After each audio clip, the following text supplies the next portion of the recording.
Започнуваме со нова трибина организирана од ВМРО ДПМН, трибина посветена на економијата и на енергетиката, насловена има во позадина "Тендери и криминал за власта, за народот скапа струја и поскапо парно грејење". Како модератори денеска повторно јас, Наум Стилковски и Марија Митева, а тука на бината како учесници се дел од оној капацитет на ВМРО ДПМН доктор Гоце Димовски. Добре дојдовте, вака да ве представиме, кој што чија што експертиза е повеќе во делот на економијата, и магистар Елена Маркова Велинова. Добар ден и за вас. Која што енергетиката и односите, оние релации во енергетскиот сектор и се нешто што е природна средина каде што се снаоѓа најдобро и може да пренесе, пластично да пренесе своите знаења. Тоа е вака за почеток. Марија, како според сценариото, како одиме? Добар ден и од мене, благодарам Наум, добар ден и до нашите учесници на денеска. Додека денес во собранието се избира влада која што ќе биде продолжение на сите погубни политики кои што ги направи претходната влада на СДСМ, македонската економија ќе треба да заздравува и во следните 365 дена, а предизвиците со енергетската, здравствената криза, а сега и со кризата со топлинската енергија се нешто кое што треба да со нешто со што треба да се соочиме. Јас би започнала со капиталните инвестиции, за кои многу малку се говори, многу малку внимание се посветува. И како показател ја земав 2021 година, каде што во буџетот беа проектирани околу 390 милиони евра за капитални инвестиции, потоа со ребалансот на буџетот се зголемија, односно беа околу 484 милиони евра за на крај, односно последните 9 месеци да имаме реализација само од 217 милиони евра, што е помалку од 45%. Сега, ова има два показатели. Првиот показател е дека немаме развојна стратегија, односно не знаеме како и колку треба да се инвестира и каде, односно поголемиот показател е дека политиката ја надвладува стручноста или огромниот број на капитални инвестиции кои што се само на хартија завршуваат со сделки во 4 очи за Социјалдемократскиот сојуз. И да бидам поконкретна, не им е важно колку и каде ќе се инвестира, туку колку и кој ќе има профит од сето тоа.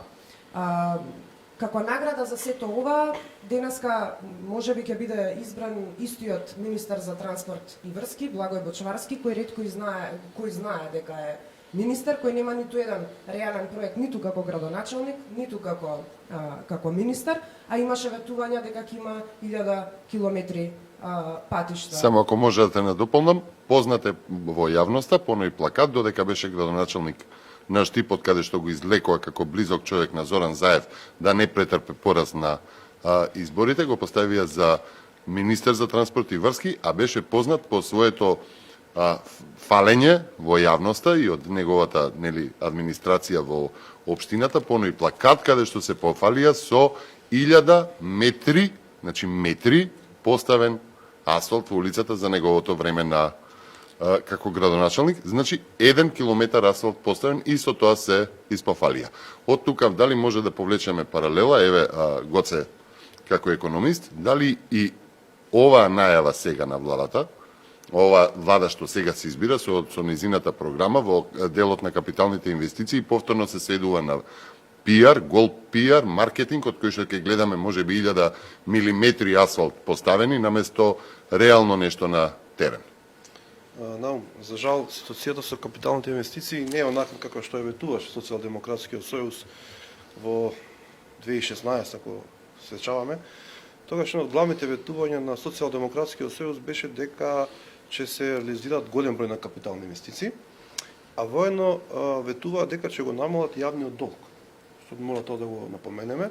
Исто така, тука сакам да го напоменам ветувањето, односно укажувањето на тогашниот министер за финансии, односно тогашниот председател на Комисијата за финансии на Социјалдемократскиот сојуз, каде што во 2016 година, а тој е господин Драган Тевтовски, укажуваше дека ќе се актуализира златното правило на јавните финансии. Што подразбира златното правило на јавните финансии е тоа дека јавните, односно капиталните инвестиции, а нетекомата потрошувачка ќе се финансират исклучиво со задлужувањето. Сега, капиталните инвестиции сами по себе, за секоја економија, било да е развиена, било да е економија како нашава мала, представува компонента која е развојна. Така да инвестициите сами по себе, капиталните пред се инвестиции, односно изградбата на патишта, на железници, на енергетски капацитет, училишта и други, само по себе го активираат и секторот градежништво. Значи, секторот градежништво е според сите експерти една од најбитните стопански гранки во една економија и кога имаме развиено градежништво, односно активно градежништво, ние имаме де факто и уште 25 стопански гранки во економијата кои се развиени и се активни. Во однос на капиталните инвестиции, сакам да напоменам дека врвни експерти од таа сфера укажуваат дека мораме, ако сакаме да имаме развиена економија, мораме најголем дел од јавните приходи, а војно задлужувањата да се инвестираат исклучиво капитални инвестиции. Зошто е тоа така? Бидејќи проценките на тие експерти укажуваат дека ако се инвестира 1 евро во патишта, железници, енергетски капацитет, училишта или други вид на капитални објекти, носат поврат во економијата за 4 пати повеќе, што значи за 4 евро. Генерално, денеска ситуацијата денес е јануари 2022, ситуацијата не е баш таква како што ветуваше Социјалдемократскиот сојуз. Ако направиме анализа на јавниот долг за овие 4 години, односно период почеток на 2018, заклучно со квартал 3 од 2021 година, можеме да заклучиме дека јавниот долг се зголемил за повеќе од 2,1 милиарда евра.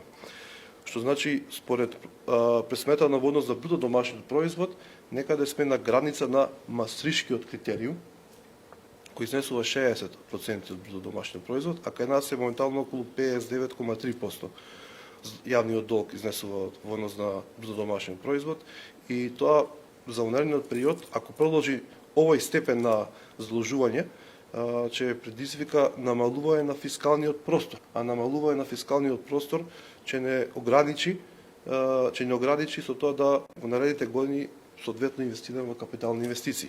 Сега ако погледнеме реализацијата на капиталните инвестиции како Само би сакал да прашам.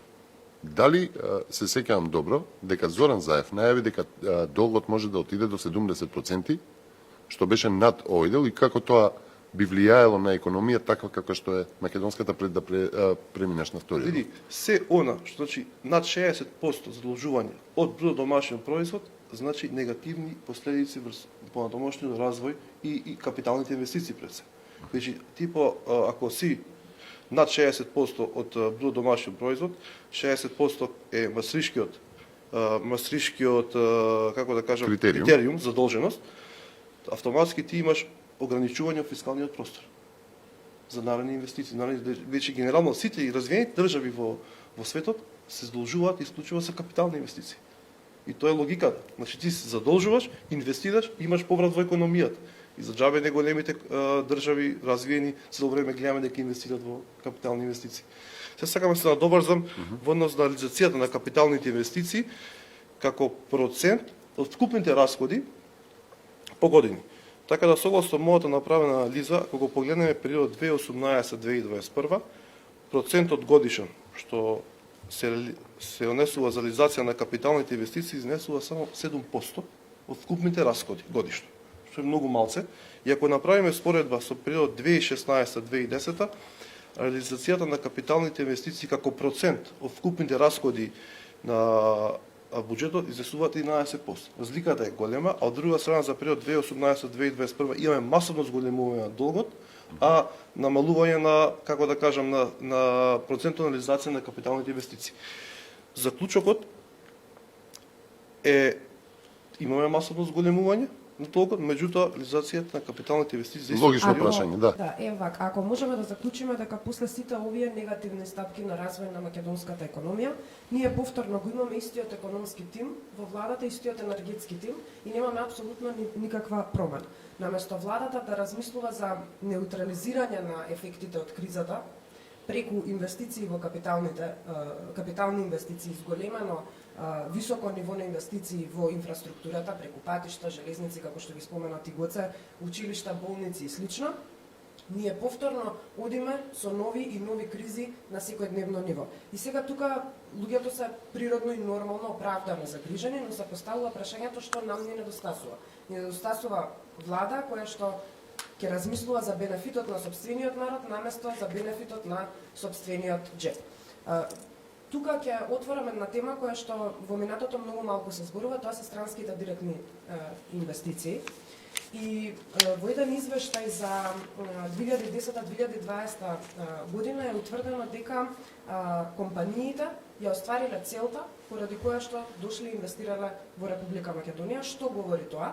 Бенефитот во моментот, особено последните неколку години, кои што го има државата од инвестициите во 2008-та, 2009-та, 2010-та година, го гледаме сега, затоа што компаниите плаќаат повеќе пари кон државата, отколку што државата плаќа пари на нив преку субвенции. И во странските директни инвестиции бенефитот треба да го гледаме долгорочно, односно помеѓу 5 и 10 години. И ние добрава во овие години и следната година ќе го видиме ефектот од инвестициите во 2012, 2013 и 2014 година. Гоце, каква е ситуацијата во моментот? Македонија до пред некоја година беше лидер во регионот по странски директни инвестиции, а во моментот сме на дното. За жал, Марија, ситуацијата е таква како што кажа дека во последните години Македонија во делот на странски директни инвестиции назадува и согласно официјалните податоци од Народна банка споредно со соседните земји во регионот, а војан назадува и на ранг листите кои ги прават релевантни меѓународни организации. Така да тука ќе напоменам она ранг листа што ја прави секоја година угледниот британски весник Financial Times, каде што го мери индексот за успешно странски директни инвестиции на секоја земја во светот. Ако Македонија во 2016 согласно мерењето, согласно индексот кој го мери Financial Times беше на високото трето место во светот, за жал во 2019 и 2020 Македонија нема ни меѓу првите 50, што ја покажува, како да кажам, лошата состојба во делот на привлекување на странски директни инвестиции. И сега мора да напоменам што значи тоа да си во меѓу првите 50 согласно методологијата на Financial Times, каде што се мери индексот за успешно странски директни инвестиции.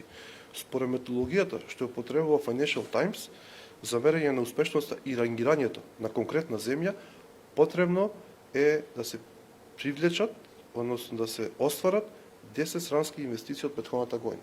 Тоа значи дека ние во 2019 и во 2020 како држава не сме успеле тоа да го направиме, а во 2016 сме били на високо трето место. Тоа е првата работа. Втората работа, каде што сакам да укажам дека назадуваме во делот на привлекување на странски директни инвестиции, би ги презентирал бројките што се однесуваат за прилив на странски директни инвестиции за 2020 и за првите 9 месеци од 2021 година. Ако погледнеме согласно официјалните податоци на народните банки на Македонија, Косово, Србија и Албанија, за 2020 година Македонија за жал е споредно со овие земји заколува дното по однос на прилив на странски директни инвестиции.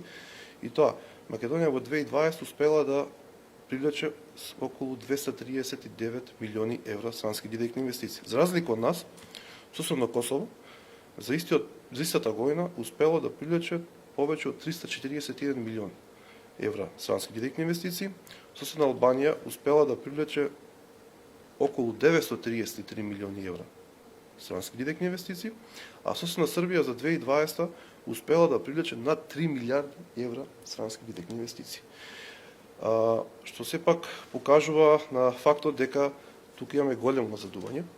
Воеднакво ја мериме успешноста, односно приливот на странски директни инвестиции износот во однос на бруто домашен производ за 2020 година и тука сме на дното споредено со соседните земји Косово, Србија, Албанија. Македонија успела да привлече само 1,9% од бруто домашен производ како странски директни инвестиции, додека Косово 4%, Србија 4,8% од бруто домашен производ, Албанија 5,7% од бруто домашен производ. За 2020 така имам направена анализа колку изнесува приливот на странски директни инвестиции по глава на жител за 2020 година, така да и тука, за жал, Македонија останува закована на дното. Ние сме со скромни 115 евра прилив на странски директни инвестиции по глава на жител за 2020, додека Косово е 193, Србија 433 евра, Албанија 329 евра прилив на странски директни инвестиции по глава на жител за 2020 година. Во однос за оно се случуваше во 2020, за жал продолжува во континуитет случува во 2021 година. Во 2021 година за први 9 месеци, значи толку постот официјални податоци за први 9 месеци од 2021 година, Македонија има прилив на странски директни инвестиции за околу 285 милиони евра, што споредено со Косово, Србија и Албанија, соседни земји во нашиот регион, пак сме заковани на дното. Така да Косово има околу 493 милиони евра прилив на странски директни инвестиции за истиот период од 2021 година. Соседна Србија има над 2,9 милиарди евра прилив на странски директни инвестиции за истиот период од 2021 година и соседна Албанија имат околу 711 милиони евра прилив на странски директни инвестиции за истиот период од 2021 година. Истото би го укажал и во однос на приливот по глава на жител, че тоа е битна анализа која се прави како стоиме со странски директни инвестиции. За првите 9 месеци од 2021 Македонија има скромни 137 евра прилив на странски директни инвестиции по глава на жител, каде што споредно со Косово, Србија и Албанија, пак сме заковани на дното, Албанија е со 251 евра по глава на жител, Србија е со 419 евра по глава на жител и Косово е со 279 евра по глава на жител прилив на странски директни инвестиции. Гоце, Јас би се надоврзала на ова само кратко, како потврда на се ова што колегата Гоце кажуваше. Значи, оние неуспешни економски политики не може да резултираат со успех во енергетиката. Значи, тоа се гранки кои што не можат да се одвојат една од друга. Зошто велам неуспешни, зошто велам црни? Затоа што крајот на 2021 година го завршивме со прогласување на енергетска криза, а почетокот на 2022 го почнавме со прогласување на криза во снабдувањето со топлинска енергија, но само за илустрација, за да и биде појасно на публиката и аудиториумот кој што не слуша. Од официјални извори, значи, околината која што нас не обкружува, да речеме Србија или Босна и Херцеговина или Црна Гора, ниту имаат енергетска криза, ниту имаат проблеми со снабдувањето со електрична енергија. Заковани на дното се повторно Македонија, Косово и делум на Албанија. Сите други соседни земји се во подобра позиција од нас, од една основна причина. Значи, вие кога сте 5 години на власт и кога само на хартија ставате некакви стратегии за развој на енергетиката, носите закон за енергетика или носите секакви подзаконски акти кои што во пракса или не ги реализирате или ги реализирате искривено, се случува ова токму денес нам што ни се случува. Да наследите здрави енергетски компании кои што биле во добра финансиска и техничка кондиција, а дури да не успеете да ги задржите ни на она ниво на кое што сте ги наследиле. Да го намалите производството за половина и повеќе, па дури 2020 година, зборувам за државната компанија Елем, да го завршите со 3600 терават часови произведена електрична енергија, а 2021 се уште официјален извештај нема, но сигурно ќе биде за 30% понизок и од тие 3600. И сега вие немате домашно производство, а носите стратегија за енергетика во која се фалите дека ќе донесете дури зелена енергија, која што е исто многу скапа. Не успевате да изградите ништо ново, а сте наследиле нова Света Петка хидроцентрала, нов ветерен парк Богданци, реконструкција на сите хидроцентрали, што значи практично дека се нови, реконструкција на еден блок во рек Битола, значи сте наследиле добра, здрава енергетика, ако ништо друго, барем да ја продолжите така како што сте ја наследиле, за сметка на тоа вие распишувате тендери за кои што и не знаете дали се исправни. Во исто тендери за ископ на јаглен. Во исто време се распишува и се купува механизација собствена за ископ на јаглен. Па во исто време се прави план дека имало превработеност, а претходно се вработиле огромна бројка на предизборите, значи голема бројка на вработени, значи еден тотален хаос кој што јас не знам како ќе успееме навистина државата да ја застанеме на здрави нозе, слушајќи го ова што се случува во цела економија, меѓутоа и сигнализирајќи што се случува конкретно во енергетиката. Значи, што имаме сега? Прогласена електроенергетска криза, одлевање на пари од буџетот во државната компанија ЕЛЕМ и велиме сега и таа некако функционира, но како функционира? Зголемена цена на струјата за граѓаните, укинување на дневната ефтина тарифа и сега втор шок. Втор шок, значи, еден јак пиер маркетинг, дека се случува нешто многу страшно во градот Скопје, па излегување по телевизии како квази експерти не нудат добри решенија, ма они нудат добри решенија, па сликање по телевизии како ку знае што да нашле. Што нашле? Прогласиле криза во снабдување со топлинска енергија и превземање на тој дел од бизнисот, да речам, или водењето на тој дел од енергетскиот дел, производство, дистрибуција и снабдување, повторно заглавување на државната компанија ЕСМ и во тој дел, за да може да се надомести разликата од цената на гасот во разликата на онаа цена која што ја признал регулаторот. И јас би прашала, спиеше регулаторот? Во октомври излегуваше дека нема да има зголемена цена на гасот, дека нема да се покачи парното. Дури имавме ситуација во која председателот на ВМРО ДПМН уште од октомври сигнализираше дека е загрижен со цената на гасот и е загрижен со парното грејење за скопјани. За да председателот на регулатор не излегува и вика некој на 2 јануари ќе треба да ни се извини. Прашувам кој кому сега треба да се извини после прогласенава криза во снабдување со топлинска енергија. Ајде вака сега. Ако доктор Димовски вели дека ако расте долгото намалени се капиталните, состојбата каква што е, ја би прашал тука каде се парите. И во таа насока, во таа насока, поминаа 5 години од владење на оваа гарнитура која што и денеска се бори за да ја зачува власта СДСМ ДУИ, кој што постојано ветува гасификација, продолжување на гасификацијата во Македонија. Сега имаме еден случај, нели, потеркот, како велеше Зоран Заев, потеркот на Струмица и Куманово. Од друга страна, сега имаме една ситуација во која што гасот е поскап за добри 2 пати од она што беше минатата година, да, и повеќе, но од друга страна гледаме по другите држави кои што имаат стабилно снабдување со природен газ, дека всушност државата си регулира купување и се добива некаква цена во зависност од тоа на колку години и имаат посебни Тука ќе те надополнам на дека разликата во државите кои што во моментот имаат газ е во тоа што имаат луѓе кои што знаат да преговараат, разговараат и да обезбедат газ по пониски цени. Веројатно тоа зависи од количеството на газ кој се набавува, колку се употребува во земјата и на колку години се прави и се склучува некаков договор. Е сега, доколку овие 5 години се вложуваше во гасификација во Македонија, дали воопшто се вложуваше во гасификација во Македонија, доколку, да речеме, постои ли некаков параметар да се пресмета колку проценти е гасифицирана Македонија и што во тој случај би значило да сега Македонија биде во ситуација да добива природен газ по некоја ниска цена, да речеме, параметар нека биде Србија, која што знаеме по многу релативно ниска цена набавува газ. Значи, апсолутно сте во право и двајцата со коментарите кои што ги дадовте. Значи, освен електричната енергија во нашата држава и гасификацијата е многу болна тема. Болна од неколку причини. Првата е она што пред малку ја спомнав, значи нашиот проблем за топлинскава енергија е проблем гасификацијата. Меѓутоа, исто многу болна тема е неразвиената гасификација, односно гасификација само на хартија. Значи, ништо што е ветувано во овие 5 години не е направено како што треба. Она што го остави ВМРО, може едноставно проектите на ВМРО да ги допродолжат и да бевме многу понапред од ова што сега каде што сме.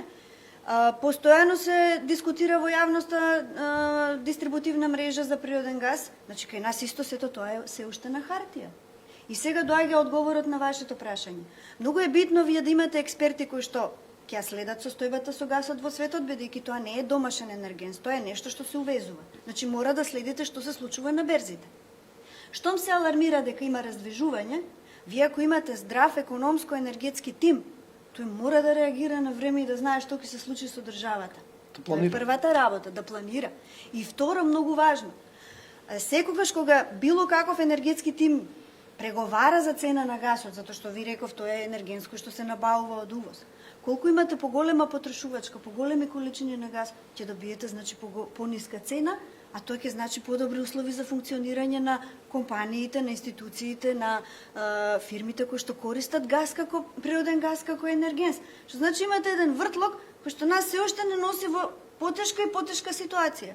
Или еве сегашнава ситуација, имаме проблем со парното грејење на Скопјани, прогласуваме криза во снабдувањето со топлинска енергија, но причинителот е високата цена на гасот која што никој не ја предвиди и за која никој не испреговара за да биде намалена и да биде како што треба.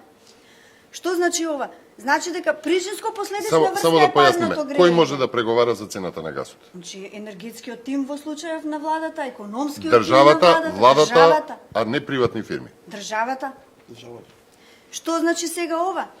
Вие зголемената цена на гасот ви направила проблем во државата, затоа што парното грејење работи на гас, но не е тоа единственото кое што ќе почувствува последицата. Зошто го велам ова? Тирс исто има лиценца за дистрибуција и снабдување на природен газ.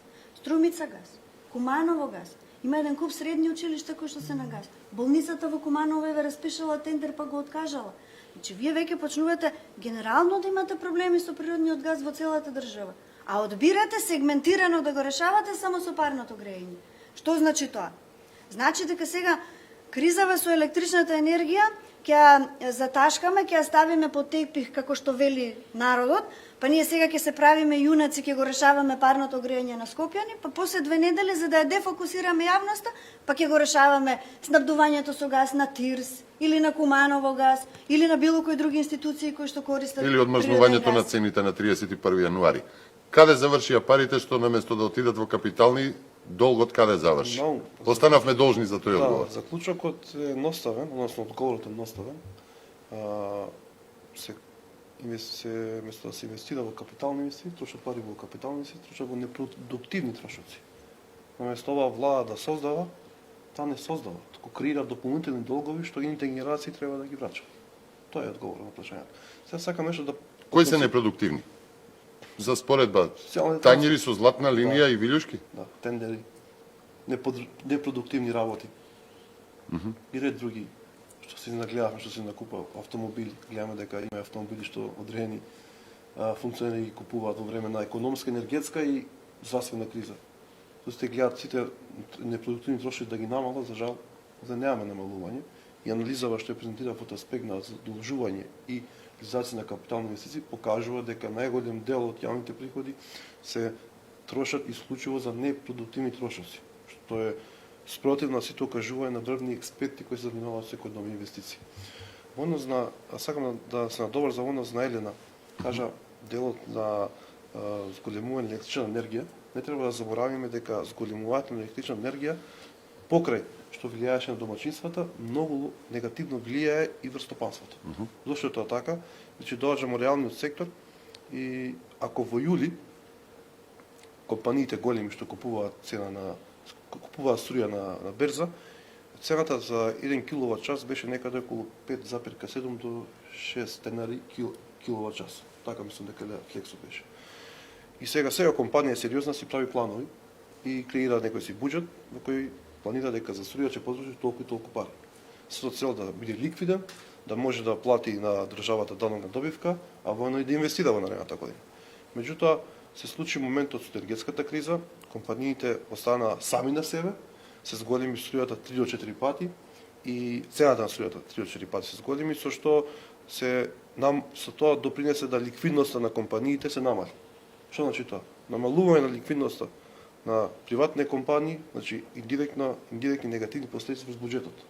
Значи, кога имате помала ликвидност, ви имате помал профит на крајот на година, значи вие ќе платите многу помалку данок на добивка на државата. Имам две прашања, Гоце, како експерт за инвестициите и за задолжувањава, очигледно. Првото прашање. Ако се задолжува државата и парите место во капитални одат во непродуктивни трошоци, а се задолжува државата најчесто надвор.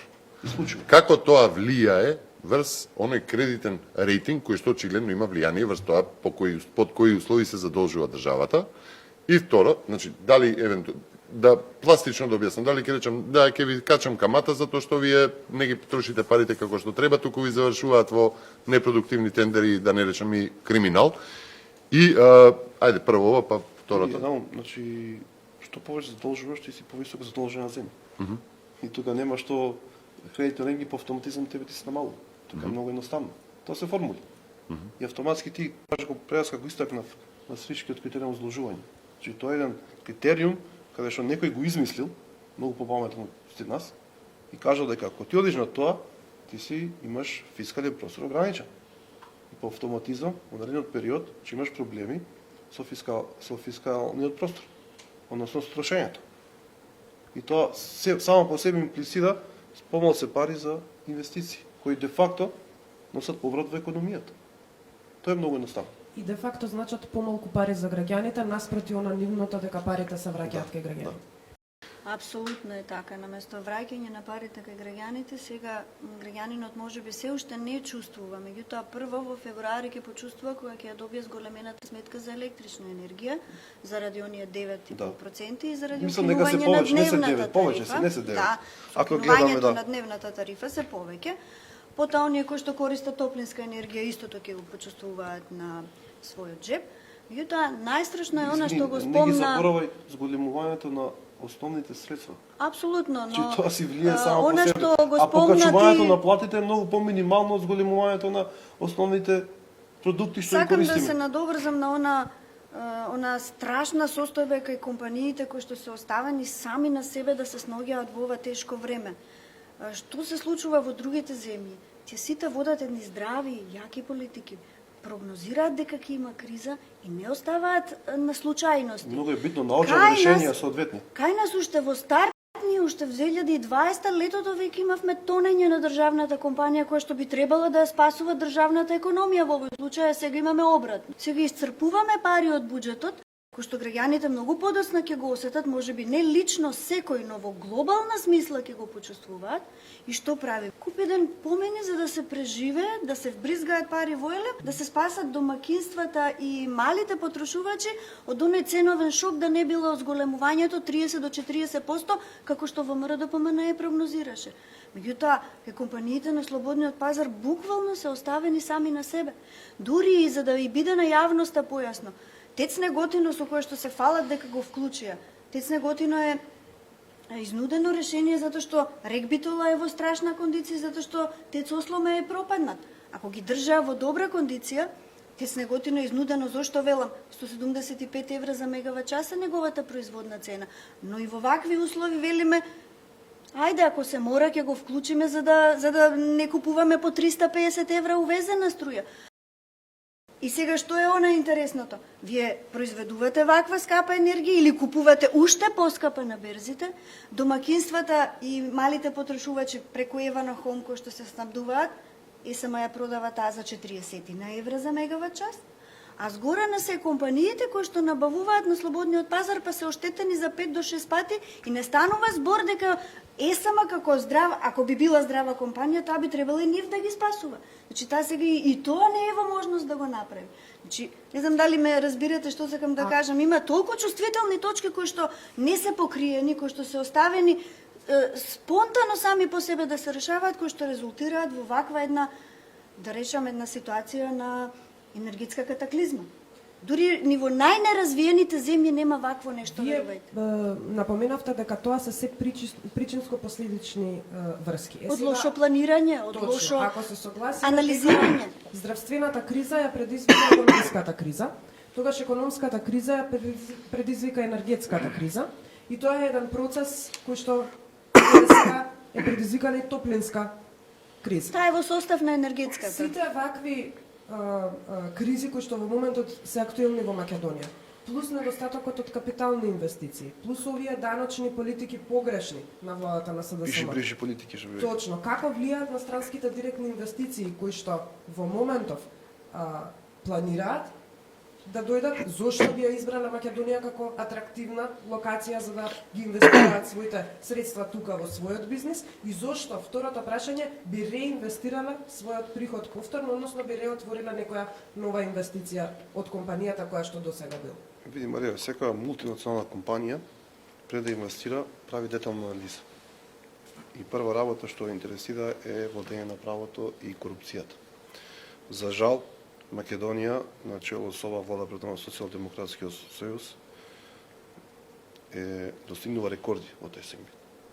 Тука би го цитирал извештајот од Transparency International, кој беше објавен, мислам, во 2021 година, овој месец, јануари, каде што Македонија за прв пат е на високото 111 место по индексот на перцепција за корупција. Тоа само по себе укажува зошто ние уназадуваме по дело на странските директни инвестиции. Веќе секој голема мултинационална компанија не би сакала да инвестира во држава каде што согласно релевантна институција таа држава е на високо ниво на корупција.